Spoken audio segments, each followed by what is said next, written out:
تو ہم آج بھی دیکھتے ہیں کچھ لوگ جب مدینہ منورہ تشریف لاتے ہیں تو وہاں جوتا پہن کے نہیں چلتے یہ لوگ، کہتے ہیں پیارا حبیب محمد صلی اللہ علیہ وسلم کے شہر ہے، یہاں جوتا پہن کے جانا گستاخی ہوگی، نہیں پہنتے ہیں۔ تو وہ ایک دل کے معاملہ ہے، وَمَن يُعَظِّمْ شَعَائِرَ اللَّهِ فَإِنَّهَا مِن تَقْوَى الْقُلُوبِ، اللہ تعالیٰ کے شاعر کو جو تعظیم دیتے ہیں وہ اس کے قلب کی تقویٰ کی نشانی ہوتی ہیں، تو ہم اس کو کچھ نہیں کہیں گے، جس کو جو مرضی ہے بدعت میں شامل نہیں کریں گے، کیونکہ وہ یہ نہیں سمجھ رہا میں یہاں جوتا کھول کے جاؤں گا تو میں زیادہ ثواب کماؤں گا، نہیں، اس کی ایک الگ احترام ہے، عزت ہے، کیا کہیں گے۔ تو پھر کہا انا اخترتک، میں آپ کو چن لیا، استفاء کیا۔ کس چیز کے لیے چن لیا یا اللہ؟ بولا سن، استمع۔ کیوں چن لیا؟ کیا کام ہے؟ سن، میں بتا رہا ہوں، لما یوحا، میں آپ کو وحی کے ذریعے بتا رہا ہوں کس کام کے لیے آپ کو ہم نے منتخب کیا۔ استمع وتسمع، اور سمع واستمع وتسمع، تین الفاظ، ہر لفظ کا ایک الگ معنی ہے۔ سمع سن لیا، سرسری سن لیا، آپ گزر رہے تھے، کچھ لوگ باتیں کر رہے تھے، کچھ کان میں آ گیا، یہ سمع۔ اور تسمع یا استمع، وہ جان بوجھ کے کھڑے ہو کے سن رہا تھا، وہ سرسری سماعت نہیں ہے، توجہ کے ساتھ سن رہا تھا، استمع۔ اور تسمع بہت گہر سے غور سے سن رہا تھا، یہ الگ آ گیا۔ اس آیات میں اللہ نے کیا کہا؟ اسمع نہیں کہا، سرسری سنائی کی بات نہیں۔ جنات نے کیا کہا؟ انا سمعنا قرآنا عجبا یہدی الی الرشد فآمنا بہ، سمعنا کہا، کیوں؟ وہ نبی صلی اللہ علیہ وسلم ان کو دعوت نہیں دی، یا مخصوص قرآن سننے کے لیے نہیں آ رہے تھے، اس جگہ پر وادی نخل، بطن نخل، نبی اکرم صلی اللہ علیہ وسلم نماز پڑھ رہے تھے، کچھ جنات وہاں سے جب گزر رہے تھے، یہ تلاوت سن کے انہوں نے رک گیا، اس لیے بولا سمعنا۔ جب سمعنا، استماع بھی آ گیا پھر، وَلَقَدْ صَرَفْنَا إِلَيْكَ نَفَرًا مِنَ الْجِنِّ يَسْتَمِعُونَ الْقُرْآنَ، دیکھو استماع آ گیا، شروع میں بولا سمعنا، ہم سن رہے تھے، جب رک گیا سننے کے لیے پھر سمعنا نہیں رہا، کیا ہو گیا؟ استمعنا۔ اس آیات میں بھی اللہ تعالیٰ یہ نہیں کہا موسیٰ علیہ السلام اسمع لما یوحا، نہیں، استمع، توجہ سے سن، یعنی ہمارے جو حواس ہے یہ حواس سب یہاں رکھ دو۔ تو اگر میں آپ سے بات کر رہا ہوں، آپ کی 5 حواس میں سے کچھ ایک حادثہ کہیں اور مصروف ہے، تو میں کہوں گا ذرا لفٹ دو، توجہ سے سن، یعنی آپ کے ایک حادثہ میرے ساتھ نہیں ہے، سارے حواس جب سامنے رکھیں گے پھر کہیں گے استمع۔ تو یا موسیٰ استمع لما یوحا، اب وحی کیا ہے؟ کچھ پیغام دینا خفیہ طور پر، ظاہری نہیں، خفیہ۔ اب یہاں وحی ایک شرعی وحی ہے، ایک غیر شرعی، مثلا اوحینا الی ام موسیٰ ان ارضعی، میں ام موسیٰ کو وحی کے ذریعے بتا دیا ان کو دودھ پلاؤ اور سمندر میں لے۔ وَإِذْ أَوْحَيْتُ إِلَى الْحَوَارِيِّينَ، عیسیٰ علیہ السلام کے ساتھ جو حوارین، تلمیذ، آپ اردو میں کیا کہیں گے؟ تلامید، شاگرد، ٹھیک ہے، ان کو حواری کہتے تھے، ان کو بھی اللہ نے کچھ وحی دیا ہے۔ وَأَوْحَى رَبُّكَ إِلَى النَّحْلِ، نحل کیا؟ شہد مکھی ہے نا، ان کو بھی میں نے وحی کے ذریعے یہ حکم دیا، یہاں سے پھولوں سے رس، تو یہ شرعی وحی نہیں ہے، ٹھیک۔ لیکن جو پیغام اللہ نے کسی رسول کو ڈائریکٹ دے رہے ہیں یا رسولوں کے ذریعہ دے رہے ہیں، شرعی منہج، یہی شرعی وحی ہے۔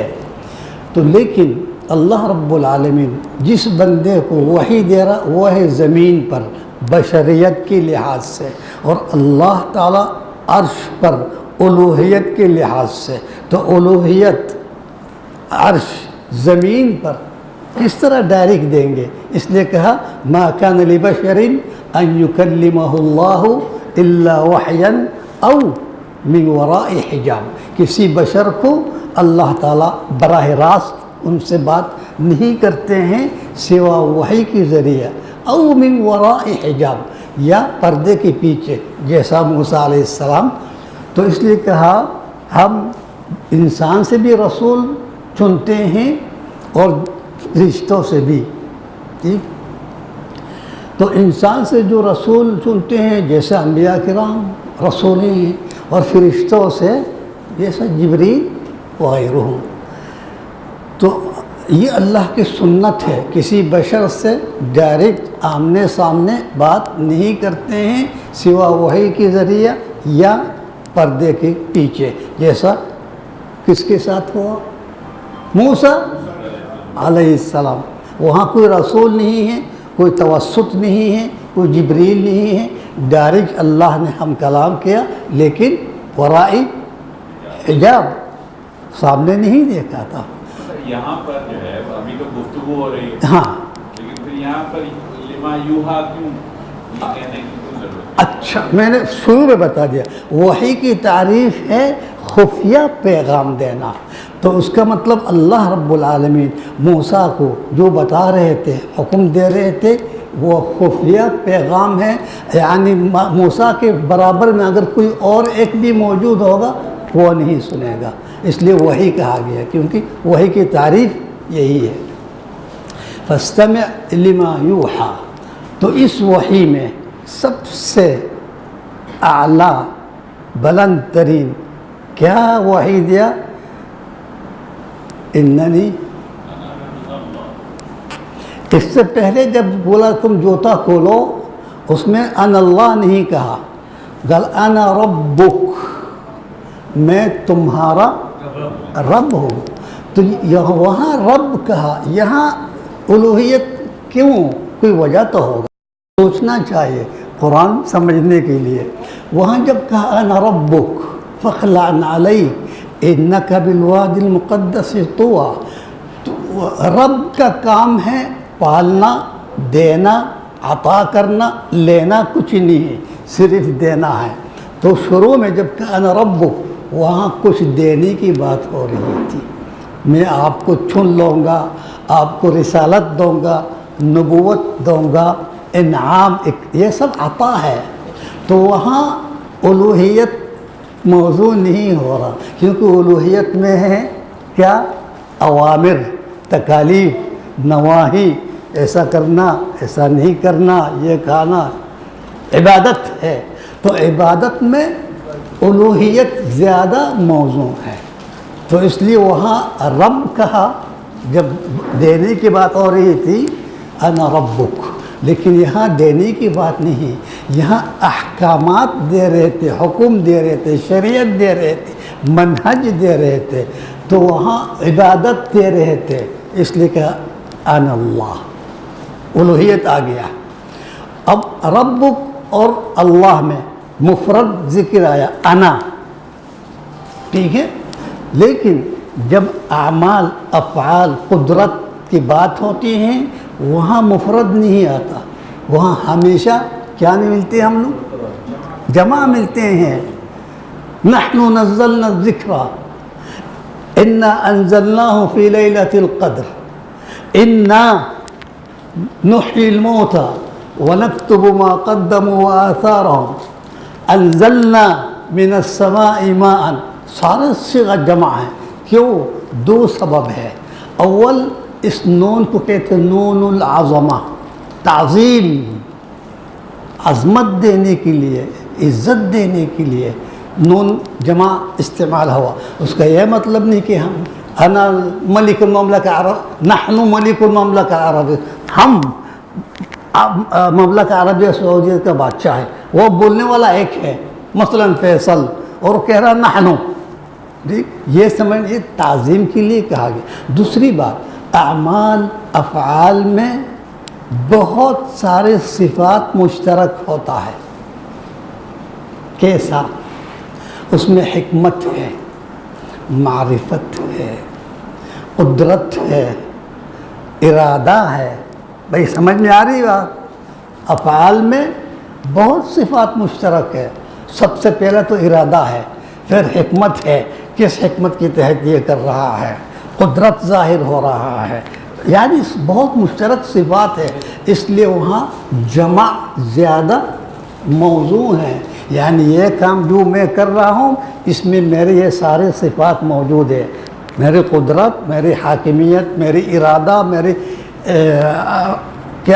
فیصلہ، سب بس کتنا صفات موجود ہے، تو اس لیے وہاں نحن معقول ہے۔ اس سے واضح ہو رہا اللہ کے سوا کوئی بھی اس وزن کے ساتھ بات نہیں کر سکتا ہے۔ کہاں جمع بولنا ہے، کہاں مفرد بولنا ہے، کہاں کس انداز، یہ اللہ کے سوا کون بول سکتے بھائی؟ اتنا بڑا ادیب اور شاعر کیوں نہ ہو؟ تو اس لیے وہاں انا ربک، وہ ادھر کہا اننی انا اللہ۔ توحید میں نحن کبھی نہیں آئے گا، میں اللہ، لا الہ الا انا، میرے سوا کوئی اور معبود اور حاکم الہ نہیں ہے۔ کیا مطلب؟ یعنی جب ہم اللہ کو لا الہ الا اللہ پڑھ کے ان کی وحدانیت کو، حاکمیت کو قبول کر لیا، پھر ہمارا اختیار میں نہیں کسی اور سے کچھ حکم بھی لے۔ سمجھ میں آ گئی؟ اللہ نے جو کہا، اللہ کے رسول کی توسط سے جو آ گیا، ٹھیک ہے، اس کے علاوہ ہم اور کہیں سے کسی سے کچھ بھی حکم نہیں لیں گے، وہ کتنا بڑا تعظیم کا لائق کیوں نہ ہو، کتنا بڑا ولی بادشاہ عبد القادر جیلانی کیوں نہ ہو۔ اگر جیلانی نے ہمیں کچھ حکم دیا جو اللہ کے حکم کے مطابق نہیں ہیں تو ہم مجبور نہیں ہیں جیلانی صاحب کی حکم لینا ہے۔ اس کا مطلب ہے لا الہ الا اللہ۔ اے موسیٰ جان لو ان اللہ لا الہ، اور ان اللہ صرف نہیں کہا، اور تاکید کے ساتھ کہتے ہیں لا الہ الا انا، میرے سوا کوئی اور الہ نہیں ہے، ٹھیک ہے۔ یعنی موسیٰ آگے بھی جا کے اگر آپ کو کسی نے کچھ حکم دیا تم وہ نہیں رہو، مت نہیں لے سکتے ہو، تمہارے لیے اجازت نہیں ہے۔ تو جب میں الہ کا کیا کام ہے؟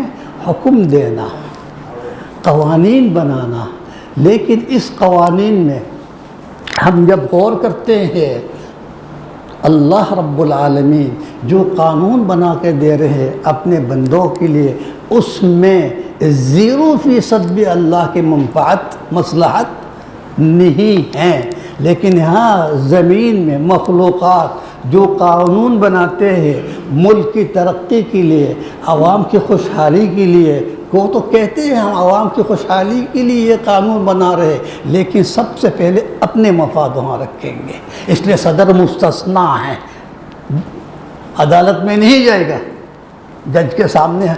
کیوں یہ استثناء کہاں سے لیا؟ اپنی مصلحت کو مقدم رکھ دیا ہے نا۔ تو اللہ رب العالمین جو قانون بنا رہا اس میں اللہ کے لیے 1% بھی مصلحت نہیں ہے، جو قانون بنا رہا سب کے سب آپ کے فائدہ کے لیے بنا رہا ہوں۔ سب سے پہلا یہی شرط ہے قانون بنانے میں، اور نمبر 2 اس قانون میں آگے جا کے ترمیم کی ضرورت نہ ہو۔ تو ایسا قانون اللہ کے سوا اور کوئی بنا سکتا ہے؟ وہ غیر ممکن ہے۔ ہم قانون بنایا، 10 سال بھی چلا، 15-20 سال بھی اس پر عمل کیا، لیکن وہ ٹائم آ گیا، تبدیلی لانا ضروری ہوتا ہے۔ کیوں؟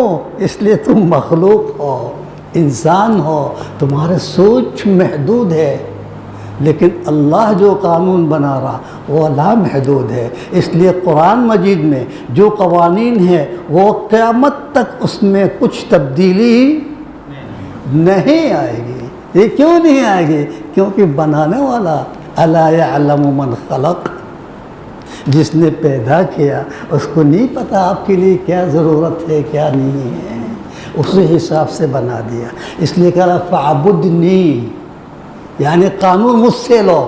عبادت کیا ہے؟ کہ اگر کچھ لوگ سمجھتے ہیں نماز روزہ زکوٰۃ حج یہ عبادت ہے، تم بہت غلطی میں ہو، ٹھیک ہے؟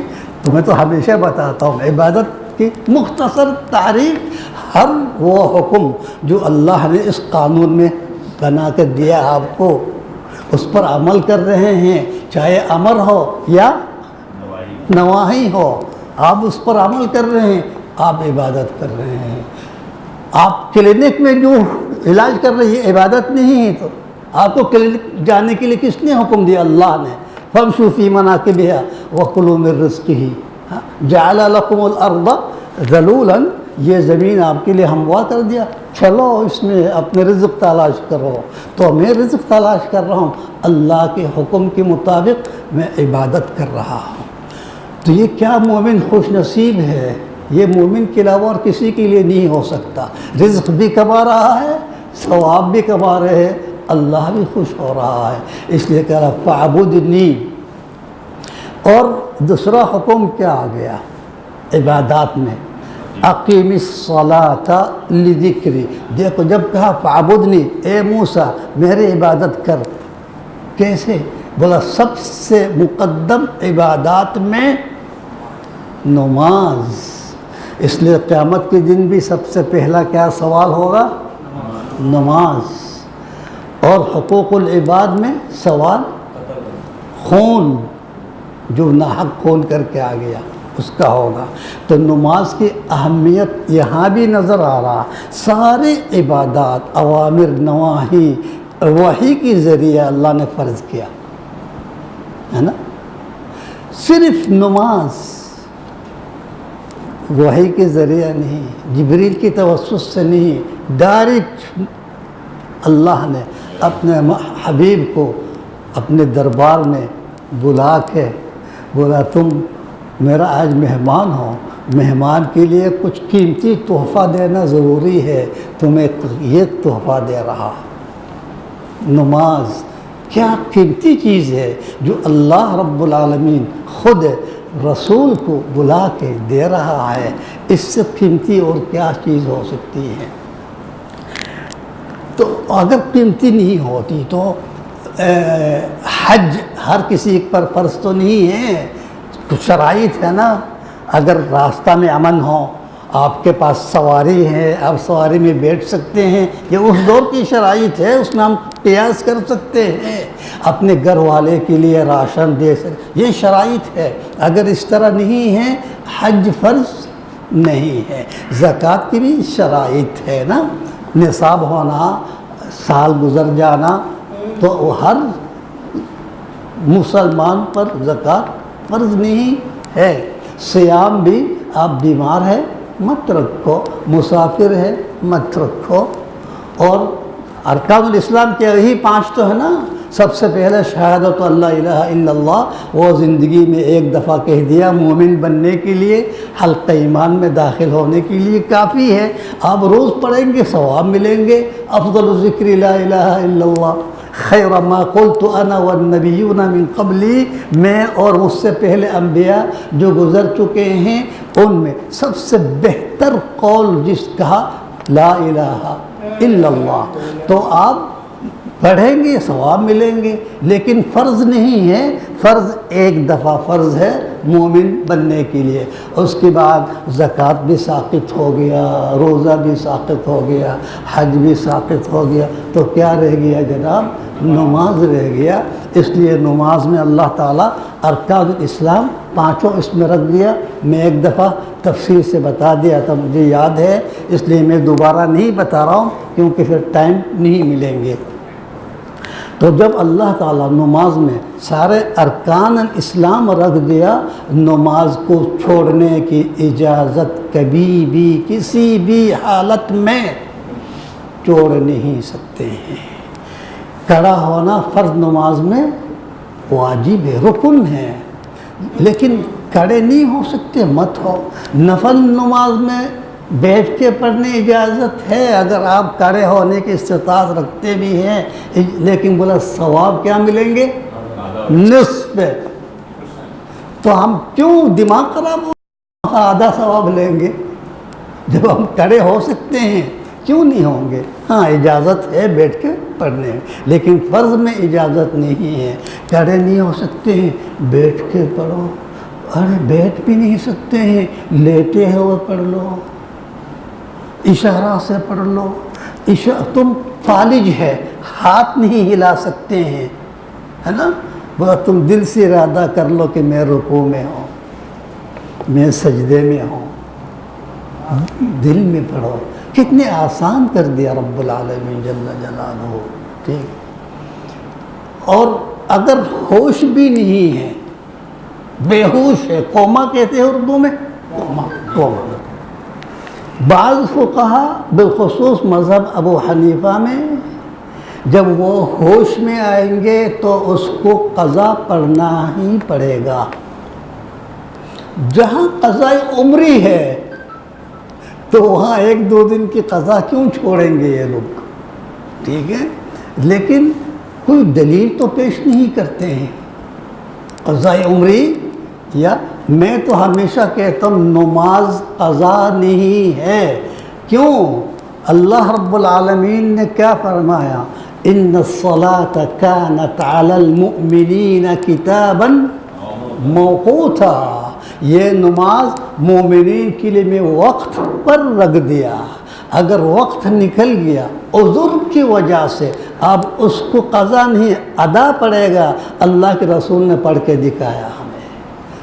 تبوک سے جب واپس آ رہے تھے یہ ہو گیا تھا, سورج نکلنے کے بعد جاگتے ہیں تو اس جگہ سے ہٹ کے تھوڑی اور جگہ جا کے باقاعدہ اذان, سنت, اقامت, جماعت. ٹھیک. ایک دفعہ عصر کی نماز بھی اس طرح ہو گیا تھا, تو وہاں بھی قضا نہیں ادا پڑھ لیا. کیوں؟ وہ عذر کی وجہ سے چھوڑ دیا. جنگ خندق, ہاں جنگ خندق میں بھی ہوا. ہاں یہ عصر کی جو نماز قضا ہوا جنگ خندق میں تھا, تو اللہ کے رسول نے قضا نہیں ادا کی. ادا قضا نہیں. اب یہاں اگر وہ قوما میں ہیں, ٹھیک, صرف ایک وقت. ایک سوال بہت اچھا یہاں پر ہے گا.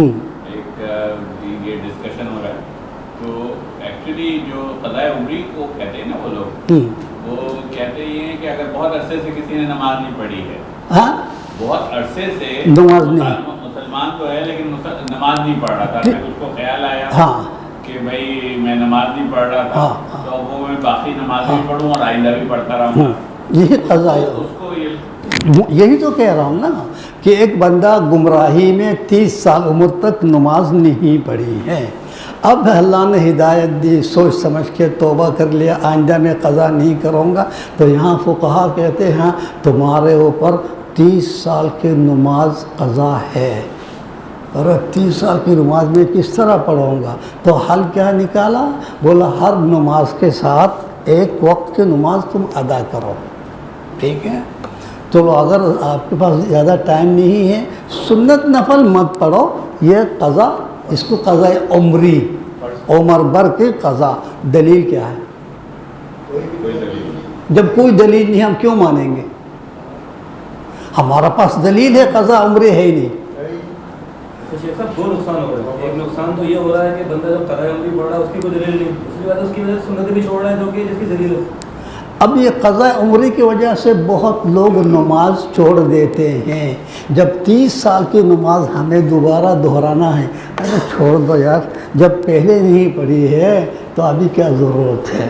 تم سختی کر رہے ہو، آسانی نہیں کر رہے ہو، جب کہ اللہ کے رسول کہتے ہیں یسرو، لوگوں کے لیے آسانی پیدا کرو، ولا تعسرو، بشرو ولا تنفرو، لوگوں کو خوشخبری دیا کرو، اس کو متنفر مت کرو۔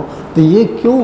یہ آپ یقین کرو آج 90% لوگ عشاء کی نماز نہیں پڑھتے ہیں، وہ فجر بھی قضا ہو جاتی ہے اس سے، لیکن پڑھتے ہیں، ٹھیک ہے، سورج نکلنے کے بعد پڑھ لیتے ہیں، قضا پڑھ لیتے ہیں، باقی ظہر عصر مغرب پڑھ لیتے ہیں، عشاء نہیں پڑھتے ہیں۔ وجہ کیا ہے؟ اول تو تکے ہوئے ہیں آئے کام سے، جاب سے، جہاں سے بھی ہے، اور پھر 17 رکعت عشاء کی نماز میں 17 رکعت، ارے تراویح میں 20 رکعت، سال میں 1 مہینہ برداشت کر، وہ بھی بہت سارے لوگ 20 کہاں پڑھتے ہیں، 10 پڑھ کے نکل جاتے ہیں، 8 پڑھ کے نکل جاتے ہیں، اور تم یہاں عشاء کی نماز میں 17 رکعت رکھ دیا، تو اس لیے اکثر عشاء کی نماز نہیں پڑھتے ہیں۔ تو اس کو آسان بنا دو، اس کو بولو بندہ ادھر آؤ، تم تھکے ہوا نا، طاقت نہیں، ہمت نہیں، 4 فرض پڑھو، 1 وتر پڑھو، کتنا ہو گیا؟ 5 رکعت۔ کہاں 17 کہاں 5؟ کیا کہہ رہا مولانا صاحب؟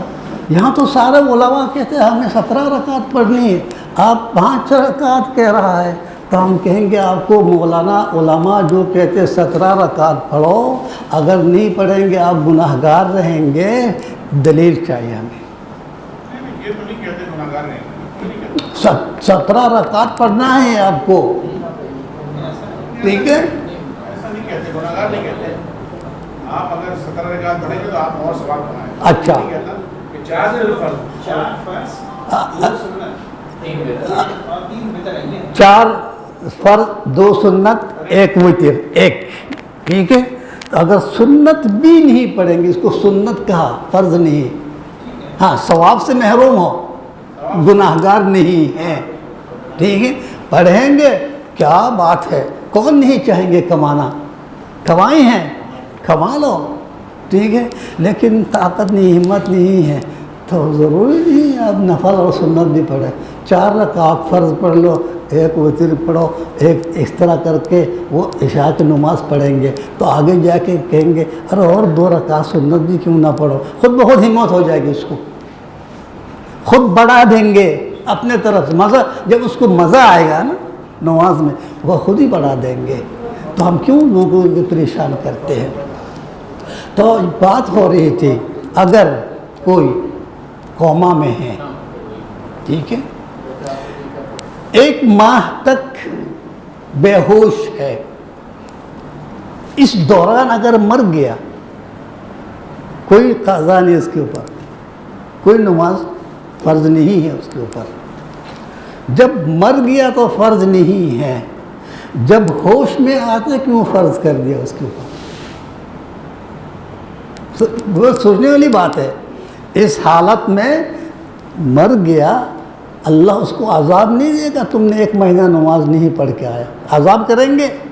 اس میں کوئی عذاب نہیں ہے نا، کوئی عذاب نہیں ہے، جب مر گیا تو عذاب نہیں ہے، اگر ہوش میں آ گیا کیوں تم اس کو عذاب میں مبتلا کر دیا؟